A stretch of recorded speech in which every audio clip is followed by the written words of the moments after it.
Hello, welcome, thanks for tuning in.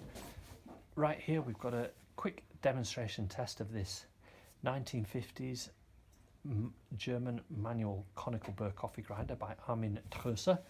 The model is 545. I don't know if you can see that. That's quite clear. It's nice when the model number survives on the base. Test is as it always is. We're going to grind 7 grams of coffee with the grinder on its finest setting and see how it does for speed and fineness. It's a medium to large lap grinder. Good solid grinder in my opinion. So let's have a look at the adjustment. Adjusters on the base of the mechanism. There we go. That's on its finest setting now.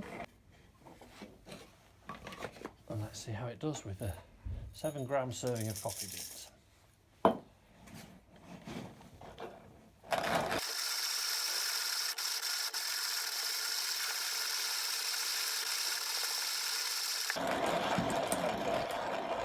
So there we have it, just over 100 turns.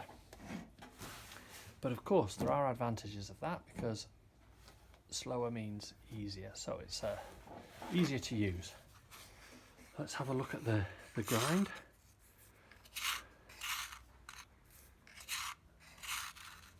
Medium fine. It's not quite compacting a little bit. I would say definitely okay for your mocha pot. So thank you very much for watching 1950s Armin Trösser model 545. Feel free to have a look at the links at the end of the video or in the description, and may your grinds be consistent and fine.